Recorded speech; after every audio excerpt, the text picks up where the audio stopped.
ವರ್ಷಗಳಿಂದ ಅಲ್ಲಿ ವಾಸಿಸ್ತಾ ಇದ್ದೇವೆ. ಅದು ಮೇನ್ಲಿ ರೈತಾಕಿ ಓಣಿ. ರೈತರು ಅಲ್ಲಿ ಭಾಳ ಜನ ಇದ್ದಾರೆ. ರೈತರಲಿಂತ ನಾವು ಅನ್ನ ಎಲ್ಲ ರೈತರಂದ್ರೆ ಗೊತ್ತದ ಎಲ್ರಿಗೂ ಅನ್ನ ಕೊಡೋರು. ಆ ಮಂದಿಗೆ ಇಲ್ಲಿ ಹಿಂದ್ಗಡೆ ಡೆವಲಪ್ ಆಗಿದೆ. ನಮ್ಮ ಓಣಿ ಹಿಂದೆ ಮೊದ್ಲೇಕ ಹೊಲದ ಭೂಮಿ ಇದ್ದು ಹೊಲ ಇದ್ದು ಅಲ್ಲೇ ಏನು ಮಾಡ್ತಾರೆ ಡೆವಲಪ್ ಮಾಡ್ಕ್ಯಾರ. ಈಗ ಪ್ಲಾಟ್ ಮಾಡಿ ಮಾರ್ಕೊಂಡ್ರೆ ದೊಡ್ಡ ಮನೆ ಕಟ್ಕೊಂಡಾರ, ದೊಡ್ಡ ಜನ ಹುಡುಕ್ತಾರೆ. ಅವರು ಅಡ್ಡಾಡ್ಲಿಕ್ಕೆ ನಮ್ಮ ಓಣಿಲಿಂತ ಬೇರೆ ದಾರಿನೂ ಅದಾವ, ಆದ್ರೆ ನಮ್ಮ ಓಣಿಲಿಂತ ಹೆಚ್ಚಿಗೆ ಅಡ್ಡಾಡ್ಕ್ಯಾರ. ಅಲ್ಲಿ ಈಗ ಅದು ಅಷ್ಟಲ್ದ ಕನ್ಸ್ಟ್ರಕ್ಷನ್ ಆಕ್ಟಿವಿಟಿ ನಡೆದವು ಅಲ್ಲಿ ಹಿಂದ್ಗಡೆ. ನಡೆದಿದ್ದಕ್ಕೆ ದೊಡ್ಡ ಟಿಪ್ಪರ್ಸು, ದೊಡ್ಡ ವೆಹಿಕಲ್ಸು ಅದು ಬರ್ತಾವ್ರಿ. ಹಗಲು ರಾತ್ರಿ ಬರ್ತಾ ಇದ್ದಾವೆ. ಮಕ್ಕಳು ಹೊರಗಡೆ ಬಂದರೆ ಅವ್ರ ಮೇಲೆ ಒಮ್ಮೆ ಹೊಡ್ಕೊಂಡು ಹೋಗ್ತಾವೆ, ಗಾಡಿ ನಿಂದಿರ್ಸುತ್ತಾರೆ, ಗಾಡಿ ಹೊಡ್ಕೊಂಡು ಹೋಗ್ಬಿಡ್ತಾರೆ. ಆಮೇಲೆ ದೊಡ್ಡ ಗಾಡಿ ಅಡ್ಡಾಡೋದ್ರ ಸಂಬಂಧ ಅಲ್ಲೆಲ್ಲ ಪೈಪು, ನಳದ ಪೈಪು, ಡ್ರೈನೇಜ್ ಚೇಂಬರ್ದೆಲ್ಲ ಹೊಡಿತಾ ಇದ್ದಾವೆ. ಹಿಂಗೆಲ್ಲ ತೊಂದರೆ ಆಗ್ತಾ ಇದೆ ಅಂತ ತೊಂದರೆ ಆಗ್ತಾ ಇದೆ ಅಂತ ನಮ್ಮ ಜನರು ಏನು ಮಾಡಿದ್ರು, ಸ್ವತಃ ಹಣ ಖರ್ಚು ಮಾಡಿ ಬ್ಯಾರಿಕೇಡ್ ಹಾಕಿ 5ನೇ ಮಾಡ್ರಿ ಕೊಟ್ಟದೋಣಿ ಅಂತ ಹೇಳ್ರಿ ಏನ್ರಿ.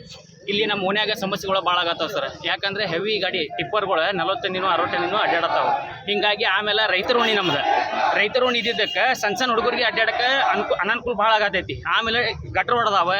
ಆಮೇಲೆ ಚಂಬರ್ ಕಲೆಕ್ಷನ್, ವಾಟ್ರ್ ಜೋಡಿನ ಚಂಬರ್ ಕಲೆಕ್ಷನ್, ನೀರು ಕಲೆಕ್ಷನ್ ಆಗಿ ಬರತೈತಿ ಅದನ್ನು ಕುಡಿಯೋಕೆ ಆಗವಲ್ದು ಆಮೇಲೆ ಹೊಳ್ಳಿ ವಾಪಸ್ ಅಲ್ಲಿ ಏನಂದ್ರೆ ಟ್ಯಾಕ್ಟರ್ ಚಕಡಿ ಹಚ್ಚಿದ್ವಿ ಅಂದ್ರೆ ದಿನಂಪ್ರತಿನೂ ಅದನ್ನು ತೆಗಿಯಾಕೆ ಹೇಳ್ತಾರೆ ಅವ್ರು, ಹಿಂದಿನ ಓಣಿ ಅವ್ರದ್ದೇ ಸಮಸ್ಯೆ ಆಗತೈತಿ. ನಮಗೆ ಕಂಬಾನ್ ಹಾಕೊಂಡು ಇದ್ವಿ ನಾವು. ಅದ್ರ ಸಲುವಾಗಿ ಅವರು ಏನು ಮಾಡ್ಯಾರ, ಮನವಿ ಕೊಟ್ರಿ ಕಾರ್ಪೊರೇಷನ್ ಅವ್ರಿಗೆ ಕೊಟ್ಟರೆ, ಕಾರ್ಪೊರೇಷನಿಂದ ಮತ್ತು ಮೇಲೆ ಕಮಿಷನರ್ ಕಮಿಷನರಿಗೆ ಕೊಟ್ಟರೆ ಅವ್ರು ನಮಗೆ ಈ ಕಂಬಾನ್ ನಾವೇನು ಹಾಕೊಂಡಿಲ್ಲ ಅದನ್ನು ತೆಗಿ ಅಂತ ಹೇಳತ್ತಾರೆ. ನಾವು ತೆಗಿದಿಲ್ಲ ಸರ್ ಯಾವುದೇ ಕಾರಣಕ್ಕೂ.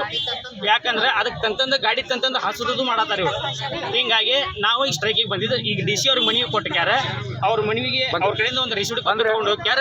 ನಮಗೊಂದು ನ್ಯಾಯ ಸಿಗಬೇಕಂತ ನಾವು ಬಂದಿದ್ರಿ. ನನ್ನ ಹೆಸರು ನಾಗರತ್ನ ಹಳಕಟ್ಟಿ ಅಂತ, ಮೃತ್ಯುಂಜಯ ವಾರ್ಡ್ ನಂಬರ್ 5ನೇ ವಾರ್ಡಿನ ನಿವಾಸಿ ನಾನು. ಅದು ನಮ್ಮ ಓಣಿ ಕೊಟ್ಟಂದು ಓಣಿ ಅಂತ ಇದೆ. ಆ ಓಣಿ ರೈತಾಪಿ ಓಣಿ, ಮೊದಲಿಂದನೂ ರೈತರೇ ಇದಾರೆ. ಅಲ್ಲಿ ಇರೋರೆಲ್ಲರೂ ರೈತರೇ ಇದ್ದಾರೆ. ಇಕ್ಕಟ್ಟಾದ ಓಣಿ ಇರೋದ್ರಿಂದ ಅಲ್ಲಿ ದೊಡ್ಡ ಟಿಪ್ಪರ್ ಲಾರಿ ಎಲ್ಲ ಓಡಾಡ್ತಾವ್ರಿ. ಆಮೇಲೆ ಅಲ್ಲಿ ಒಂದು ಲಾರಿ ಬದ್ರ ಬರ್ತಾರೆ, ಹಿಂದೆ ಮುಂದೆ ಸರಿಯಂಗಿಲ್ಲ. ಮನೆಗಳ ಸಮೀಪನ ತೊಗೊಂಡು ಹೋಗ್ತಾರೆ. ಇದರಿಂದ ಅಲ್ಲಿ ಎಷ್ಟೋ ಆಕ್ಸಿಡೆಂಟ್ ಆಗೈತಿ. ಮತ್ತು ಒಬ್ರು ಹಿರಿಯ ನಾಗರಿಕರ ಜೀವ ಹೋಗೈತಲ್ಲಿ. ಆಮೇಲೆ ಒಂದು ಮನೆಗೆ ಆಕ್ಸಿಡೆಂಟ್ ಮಾಡಿದಾವೆ. ಅಂಗನವಾಡಿ ಮಕ್ಕಳದಾವಲ್ಲಿ ಸಹ, ಅಂಗನವಾಡಿ ಐತಿಲ್ಲಿ ಹಿಂದ್ಗಡೆ.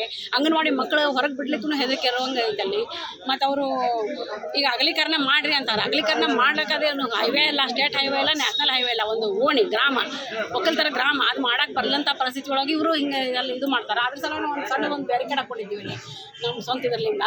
ಕಾರ್ಪೊರೇಷನ್ದವ್ರು ತಿಳಿಸಿ ಹಾಕ್ಕೊಂಡಿದ್ದೀವಿ. ಆದರೆ ಅವರು ನಾವು ಕೊಟ್ಟಿದ್ದ ಕಂಪ್ಲೇಂಟನ್ನು ಎಲ್ಲ ಪರಿಗಣಿಸದೆ ಅವ್ರು ಹೇಳಿದಕ್ಕೆ ಆ ಪ್ರಭಾವಿ ವ್ಯಕ್ತಿಗಳ ಪ್ರಭಾವ ಒಳಗಾಗಿ ನಮ್ಗನ್ನ ಕಿರುಕುಳ ಕೊಡಾಕತ್ತಾರೆ ಕಾರ್ಪೊರೇಷನ್ದವ್ರು ಬಂದು. ಅದಕ್ಕಾಗಿ ನಮ್ಗೊಂದು ನ್ಯಾಯ ಬೇಕು, ನಮ್ಮ ಓಣಿಗೆ ಒಂದು ಬ್ಯಾರಿಕೇಡ್ ಹಾಕಿ ಕೊಡಬೇಕು ಅಂತ ಕೇಳೋಕ್ಕೆ ನಾವು ಇಲ್ಲಿ ಬಂದಿದ್ದೀವಿ. ನಾಗರತ್ನ ಹೇಳ್ತೀವಿ.